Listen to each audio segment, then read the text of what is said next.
Hello everyone, welcome শিহরণ। 2025-এ যে CHO রিক্রুটমেন্টটি হবে 3165টি শূন্যপদে, সেখানে যারা অ্যাপ্লিকেশান করতে চাইছো, একটি এন্ট্রান্স এক্সামিনেশান হবে যেখানে 85 নম্বরের রিটেন এবং 15% ইন্টারভিউ হবে। তো এখানে যে এক্সামিনেশান হবে তার যে সমস্ত কোশ্চেন আসতে পারে বা যে সমস্ত টপিক থেকে কোশ্চেন আসতে পারে সেই নিয়ে আমরা ভিডিও আলোচনা করছি। আজকের ভিডিওতে আমরা 2022 সালের কোশ্চেন এবং তার সম্ভাব্য উত্তর নিয়ে আলোচনা করছি। আমরা অলরেডি দুটো পার্ট প্রোভাইড করেছি, যে দুটো পার্টে 1 থেকে 10 এবং 11 থেকে 25 নম্বর কোশ্চেন এবং তার সম্ভাব্য উত্তর নিয়ে আলোচনা করা রয়েছে। আজকের এই ভিডিওতে আমরা 25 থেকে পরবর্তী কিছু প্রশ্ন এবং তার সম্ভাব্য উত্তর নিয়ে আলোচনা করছি, তাই ভিডিওটি ফলো করতে থাকো। 26 নম্বর প্রশ্ন, if newborn baby does not breathe immediately after birth then flick babies. যদি একজন বাচ্চা জন্মের পরেই না কাঁদে তখন বাচ্চার কোন জায়গায় ফ্লিক করা হয় বা টোকা মারা হয়? Option A tip of toe, option B sole of foot, option C tip of finger, option C palm of hand. সঠিক অ্যান্সার হবে option B sole of feet. বাচ্চার পায়ে টোকা মারা হয় সোলেতে। 27 নম্বর প্রশ্ন, primary prevention of community mental health service means. Primary prevention in community mental health service means. Community mental health এটাকে প্রিভেন্ট করার জন্য বা কমিউনিটিতে মেন্টাল হেলথ প্রিভেন্ট করার জন্য তার প্রাইমারি প্রিভেনশন কোনটি? সঠিক option A disability limitation and rehabilitation, option B specific protection and health promotion, option C early detection of prompt treatment, option D all of these. Primary prevention যেহেতু বলা হয়েছে সেক্ষেত্রে সঠিক অ্যান্সার হবে option B specific protection and health promotion. হেলথের promotion করতে হবে এবং স্পেসিফিক যেগুলো ট্রিগার রয়েছে সেগুলোকে কন্ট্রোল করতে হবে। 28 নম্বর প্রশ্ন, tobacco chewing increases the risk of following cancer. Tobacco জাতীয় জিনিস বা তামাক জাতীয় জিনিস সেবনের ফলে কোন ক্যান্সারের চান্সটা বেশি থাকে? Option A oral cancer, option B genital cancer, option C breast cancer, option D kidney cancer. সঠিক অ্যান্সার হবে option A oral cancer. 29 number প্রশ্ন, severe mental disorder include the following except. এখানের মধ্যে কোনটি সিভিয়ার মেন্টাল ডিসঅর্ডার নয়?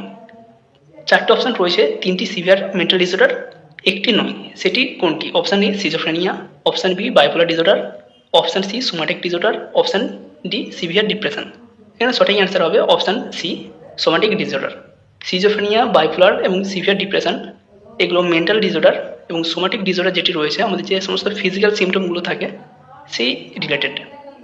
30 নম্বর প্রশ্ন, a communicable disease include in 6 killer disease is. এখানে যে চারটি অপশান রয়েছে তার মধ্যে কোনটি 6 কিলার ডিজিজের সাথে যুক্ত বা 6 কিলার ডিজিজের মধ্যে কোন ডিজিজটি রয়েছে এই চারটি অপশানের মধ্যে?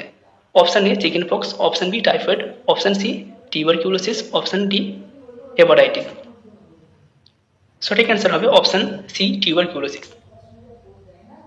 ডিপিটি এমটিপি এই যে 6 কিলার ডিজিজ রয়েছে ডিপথেরিয়া, পারটুসিস, টিটানাস এবং মিজেলস, টিউবারকিউলোসিস, পোলিও, এই 6টা হচ্ছে 6 কিলার ডিজিজের মধ্যে পড়ছে। তার মধ্যে এখানে অপশান রয়েছে টিউবারকিউলোসিস, তাই সঠিক অ্যান্সার হবে টিউবারকিউলোসিস। আবার বলছি, ডিপিটি ডিপথেরিয়া, পারটুসিস, টিটানাস এবং এমটিপি মিজেলস, টিউবারকিউলোসিস, পোলিও, এই হচ্ছে 6 কিলার ডিজিজ। 31 নম্বর প্রশ্ন, white patches on tongue is called. জিভের সাইডে বা জিভের আন্ডারে যখন হোয়াইট প্যাচ লক্ষ্য করা যায় তখন সেটাকে কি বলা হয়? Leukaemia, leukoplakia, haemangioma, Koplik spot. সঠিক অ্যান্সার হবে অপশান বি লিউকোপ্লেকিয়া। 32 নম্বর প্রশ্ন, night blindness is developed due to deficiency of.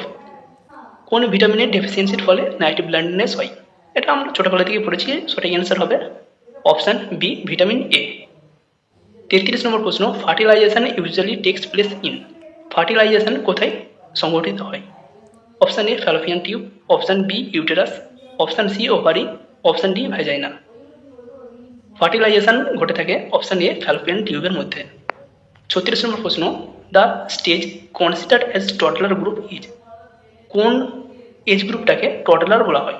Option A 0 to 28 days, option B 28 days to 1 year, option C 1 year to 3 year, option D 3 year to 6 year. 0 to 28 ডেজকে বলা হয় infant,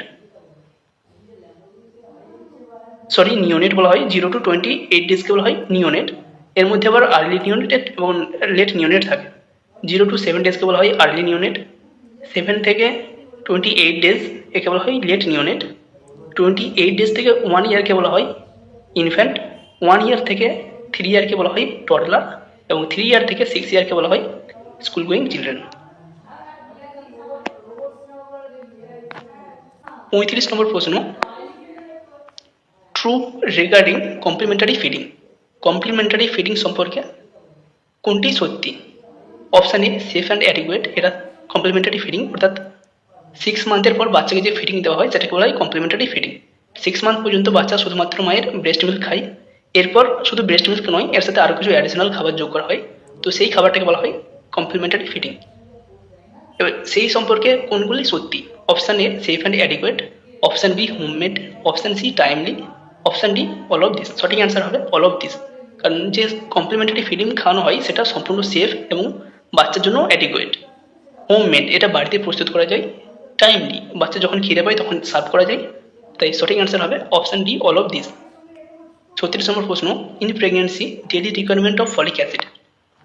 প্রেগনেন্সিতে folic অ্যাসিডের daily requirement কত থাকে? Option A 200 microgram, option B 400 microgram, option C 800 microgram এবং option D 1000 microgram. সঠিক answer হবে option B 400 microgram.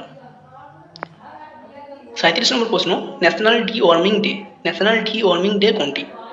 Option A 10th January, option B 10th September, option C 10th February, option D 10th December. সঠিক answer হবে option C 10th February, 10ই ফেব্রুয়ারি। 38 নম্বর প্রশ্ন, vitamin D deficiency in children leads to disease. Vitamin D ডেফিসিয়েন্সির ফলে বাচ্চাদের কোন জাতীয় ডিজিজ হয়? ভালোভাবে খেয়াল করবে, ইন চিলড্রেন বলা হয়েছে। সঠিক অ্যান্সার হবে option A rickets, option B osteomalacia, option C scurvy, option D pellagra. সঠিক অ্যান্সার অপশান এ রিকেট। যেহেতু বাচ্চাদের বলা হয়েছে তাই রিকেট, অ্যাডাল্টদের হলে অস্টিওম্যালেসিয়া হতো। 39 নম্বর প্রশ্ন, the common practice for household refuse disposal in a rural area. গ্রামীণ জায়গায় বা রুরাল এরিয়াতে যে হাউসহোল্ড রিফিউজগুলো থাকে বা পরিত্যক্ত জিনিসগুলো থাকে সেগুলোকে কীভাবে ডিসপোজ করা হয়? Option A dumping, option B burning, option C autoclaving, option D none of this. এই কোশ্চেনের অ্যান্সার নিয়েও ক্লিয়ার কোনো অ্যান্সার বলতে পারছে না, তবে অপশান সি এবং অপশান ডি হবে না, অপশান এ ডাম্পিং এবং অপশান বি বার্নিংয়ের মধ্যে কোনো একটি অ্যান্সার হবে। যার যেটা মনে হচ্ছে সেটা তোমরা অ্যান্সারটা কালেক্ট করে নিতে পারো এবং যদি কোনো সঠিক সিওর অ্যান্সার জানো সেটা কমেন্ট করে জানাবে। 40 নম্বর প্রশ্ন, cotton, gauze and other contaminated by blood are disposed in one of the following. Cotton, gauze এবং আদার যে সমস্ত জিনিস যেগুলো ব্লাড কন্টামিনেটেড হয়েছে সেগুলোকে কোথায় ফেলা হয়? এটা বিএমডব্লিউ ম্যানেজমেন্ট থেকে একটি question. Option A red bin, option B yellow bin, option C blue bin, option D none of this. সঠিক অ্যান্সার হবে অপশান বি ইয়েলো বিন।